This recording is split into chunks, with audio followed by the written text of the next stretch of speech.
My husband's family insisted our wedding be in their language, so I wouldn't understand a word. You don't need to know, his sister laughed. My husband murmured, it's just a tradition.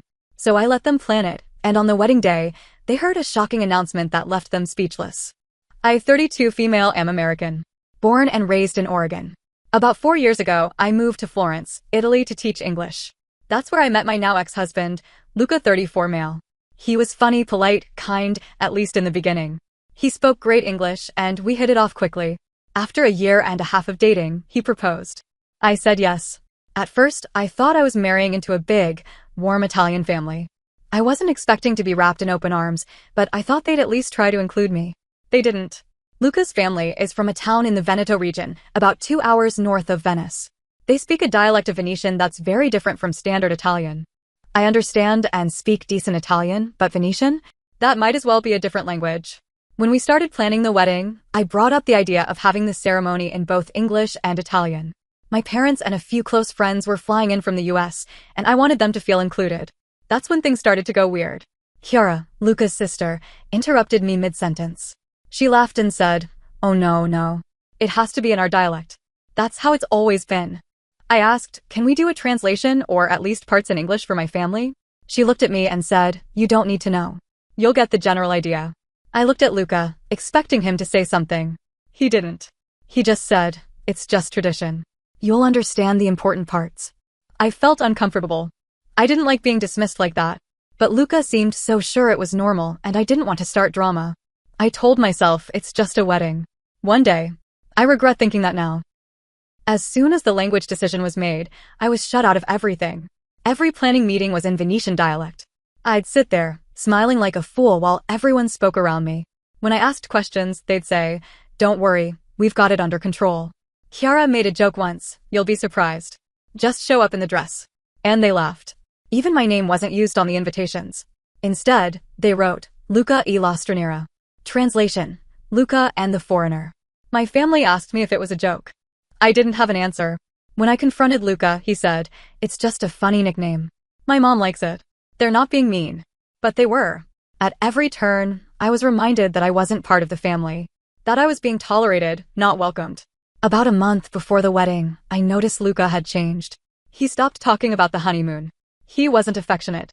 He seemed stressed, distant, short with me. I chalked it up to nerves. I didn't want to be paranoid. But I had this gut feeling that something wasn't right. Then my best friend Cassie came to visit. She's fluent in Italian. Not the dialect, but she understands a lot. She came with me to one of the final planning meetings. We sat at the back while they went over details. Nobody paid attention to her, probably assuming she couldn't understand. Later that night, she said, "They're planning something. And it's not just the wedding. I heard Chiara say something about putting you in your place. About showing you what this family is really about." She said the tone was wrong. It wasn't about celebration, it was about control. I felt sick. Cassie and I started digging. We borrowed a program outline someone had left on a chair. It was in Venetian, but with help from a translator I hired. Yes, I had to pay someone to understand what my own wedding would be. We got it translated. It wasn't a celebration. It was a humiliation. The priest's vows included lines about how the bride comes from outside and must adapt, and how she must follow her husband's guidance to integrate into the family values. There was a whole section reserved for Chiara. A speech. In it, she was planning to say, "We never thought Luca would marry outside. But we've always been a generous family. We opened our arms to someone different, someone foreign." The word foreign kept coming up again and again. Even the music playlist had songs mocking Americans. One was a local joke song about how Americans put ketchup on pasta. It was all set up to make me look ridiculous. Like I didn't belong. I cried that night. Then I got angry. Here's what they didn't know. While they were planning my embarrassment, I still controlled the contracts. I had paid for the venue. It was in my name. I had paid the DJ deposit. I had organized a translator for my side of the family. She was supposed to whisper translate the ceremony. Instead, I asked if she could translate everything for me. She agreed. Cassie helped me record the speeches at one of the rehearsals. She pretended to be filming for Instagram while she captured audio of Chiara and the priest practicing their parts. I rented a second speaker system. I labeled it as emergency announcements and had it set to go off at a specific time during the ceremony. I had one job for the DJ, press play at exactly 4:23 p.m. I stayed calm. I smiled at the dress fittings. I thanked Chiara for the wine she sent over. Inside, I was planning to destroy them. I wore the dress they insisted I wear. An heirloom from Luca's grandmother. It was heavy and old-fashioned, but beautiful. My makeup was simple. My hands were shaking. My parents were seated at the very back. Luca's family had told the planner that guests of honor sat up front. That meant his family, not mine.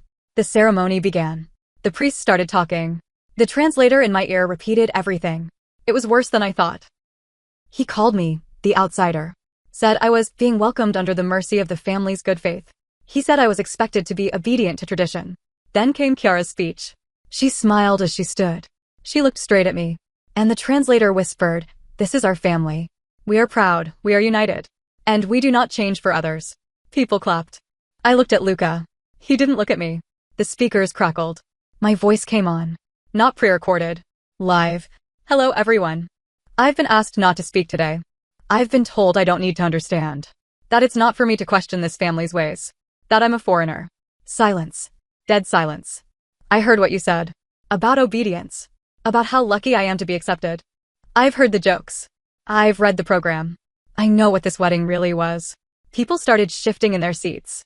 I saw Luca whispering something to his mother. I wasn't finished. "You planned this wedding in a language I couldn't understand. You planned speeches mocking me. You laughed behind my back." The second recording started. Kiara's voice. The speech rehearsal. She's clueless. She'll just stand there smiling.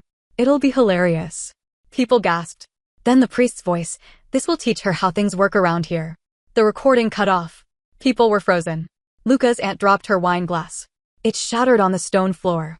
My mother-in-law's mouth was open, her hand clutching her pearls like this was a funeral. "Kiara?" Kiara looked like she'd swallowed a lemon. The priest tried to step forward, muttering something, but I kept going. I didn't come here to be mocked. I didn't agree to marry into a joke. I'm not some clueless outsider you get to parade around and humiliate in front of your village. I turned to my family, sitting in the back row. "I see now why you were put back there. They didn't want you to see what they were really doing." My dad stood up. My mom covered her mouth, tears running down her cheeks. Then I said something I hadn't planned. I looked at Luca, still silent, still frozen. "You had a chance to stop this. You knew. You heard every word. You sat next to me at night while they planned this. And you said nothing." Still, he said nothing. That silence? It told me everything I needed to know. I was about to walk away when someone else stood up. A young woman, maybe mid-20s. Short brown hair, sharp eyes. I had seen her earlier, standing with Luca's side. She walked straight up to the altar and took the mic from my hand. "I'm sorry. I can't stay quiet." The room turned toward her. "I'm Martina, Luca's friend." She looked straight at him. Or at least I was. She turned back to the crowd. "We've been seeing each other for 6 months. Gasps. I froze. I thought I misheard. My legs felt numb. Kiara started yelling something in dialect. The priest tried to pull Martina away from the mic. She wouldn't let go. He told me he wasn't really in love. That he was doing this for his family. That she pointed at me, was just this safe option. I couldn't breathe. Luca still said nothing. His face was pale. His mouth opened and closed, but no words came out. So I said it for him. "You cheated." He didn't deny it. He didn't even look at me. People were whispering now. Not in dialect, just loud, confused whispers. My translator took out her earpiece and walked over to me. "They're embarrassed," she said. "They didn't know. Some of them didn't, maybe. But Kiara? She knew. She looked furious, not ashamed. She walked up to me. This was supposed to be a family event," she hissed. "You've ruined it." I looked her dead in the eye. "No, you ruined it. I just showed everyone what it really was." She slapped me. Hard. Gasps again. Someone shouted, "Enough." It was the venue manager. He came storming in from the side door. "This is over. Everyone out. Now." I could have just left. Taken my family and walked out. But I didn't. I walked back to the mic one more time. I didn't come to Italy to be part of a circus. I came here for love. Real love. And respect. And instead, I got lies, cruelty, and silence. I paused. And I want you all to remember something. I paid for this venue. So my family will eat. We will dance. We will enjoy the night. I looked at Luca. "You're not invited." Then I turned to the DJ and gave the signal. He played the song I had picked weeks ago. Respect by Aretha Franklin. My parents clapped. Cassie grabbed my hand. My cousins stood up and started cheering. Everyone else? They just stood there, awkward and stunned. And slowly, started leaving. After they left, we stayed. My family. Cassie. A few of Luca's cousins who whispered to me, "We had no idea. We're so sorry." I believed them. We ate the food. We danced. The photographer? Still under contract. He took every photo I asked for. Not a single shot of Luca. But here's where it got worse. The next morning, I woke up to over 40 missed calls. From Luca, his mom, Chiara, a couple of unknown numbers. They wanted to talk. They wanted to fix this. They said I overreacted. They said I embarrassed the family. They said I made it personal. No apologies. No ownership. Just blame. But I wasn't done yet. I had one more thing left to do. That next morning was surreal. I sat in the hotel room, still in my wedding hair and makeup, staring at the wall. My parents were having coffee in the next room, trying not to talk too loud. Cassie was scrolling through her phone, flipping between missed calls and local news alerts. Because, yes, local news. Turns out, someone at the wedding had live-streamed the whole thing. A teenager, I think. Some cousin's kid who thought it was hilarious when I took the mic. The video had gone viral in our town. A small place, sure, but tight-knit. And nothing like this ever happened there. The caption? American bride takes down groom's entire family in 3 languages. Around noon, Cassie burst into the room. Her phone was shaking in her hand. You need to see this. She handed me the phone. It was a photo. From Facebook. Martina. The woman who exposed Luca's affair. But she wasn't alone. She was standing with Chiara. They were laughing. Holding wine glasses. Hashtag family first. The post had been uploaded just 2 days before the wedding. Captioned, "Can't wait for the big surprise." So Martina wasn't some brave truth teller. She was part of it. A plant. Martina was never supposed to confess. That part wasn't planned. But her presence, her connection to Chiara? That was real. Cassie started digging into profiles, connections, friend lists. We found photos of Martina at Luca's birthday. With his mother. With his uncle. Going back a full year. This wasn't just a betrayal. It was coordinated. Luca's family knew about her. They approved of her. And they thought they could humiliate me on my own wedding day, while his actual girlfriend stood smiling in the crowd. Suddenly, the obedience line from the priest's vows hit different. It wasn't just a tradition. It was a test. A punishment. A spectacle. I got a call later that afternoon. From the venue owner. He sounded nervous. "Signora, I was contacted by Signora Chiara. She says you broke contract rules. That you caused a disturbance." I almost laughed. "She wants your deposit withheld. She says she'll sue." Of course she would. See, what they didn't know was, I had recorded every meeting I was present at. Every time I was told, "Don't worry about it," or "You don't need to know." Cassie helped me organize the audio files. I had files where they talked about using the wedding to reclaim family honor, where they laughed about how the American wouldn't get it. I sent everything to the venue owner. 3 hours later, he called back. Refund is processed. And Signora Chiara is now blacklisted. It was a voice note. I wasn't going to listen. But I did. He sounded tired. No rage. Just flat. You didn't have to destroy everything. It wasn't personal. You just didn't understand the culture. My family has always handled things this way. Then, you embarrassed us. But maybe that's what you always wanted. To feel like the victim. No apology. No shame. Just projection. That voice note was the last time I ever heard his voice. But it wasn't the last time he tried to reach out. A few days later, Cassie showed up with her laptop open. You need to see this. She pulled up a document. It was a real estate transfer. In both our names. It had been filled out, but not signed. Guess who initiated it? Luca. Turns out, the wedding wasn't just about humiliating me. It was about control and money. Luca's family owns several properties around town. But they've had tax issues. Lots of them. Marrying a foreigner was one way to clean things up. The plan? Get me legally married. Have me co-sign a mortgage. Use my American bank account, joined with Luca's, to move money around. In other words, I was a financial tool. Not just a foreigner. A solution. A paper shield. I had already talked to my lawyer weeks earlier about protecting my assets. I never added Luca to my US accounts. I never legally finalized the bank merge. And the marriage wasn't official yet. We hadn't signed the civil paperwork. The wedding was symbolic. Because in Italy, the religious or symbolic ceremony isn't legal on its own. The legal part, the civil part, was scheduled for 3 days after the wedding. That never happened. So in the eyes of the law, I was never married. A week later, I received a formal letter. From Luca's uncle. He's a lawyer. It accused me of defamation. Of publicly embarrassing a respected family. It threatened legal action unless I issued a public apology and paid a reparative fee for the emotional and financial damage I caused. That's when I decided. If they wanted a public response, they were going to get one. By now, most of the town had heard some version of the story. The video had been reposted and subtitled in both English and Italian.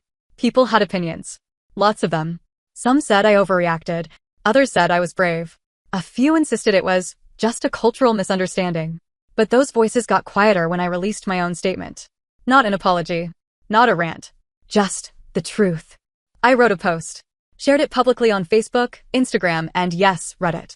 I laid out everything. The recordings. The translator. The humiliating ceremony. The planned mortgage scam. The fact that I was never legally married. I even posted screenshots of Martina and Chiara and the date-stamped #FamilyFirst photo. It exploded. Again. And that's when Chiara snapped.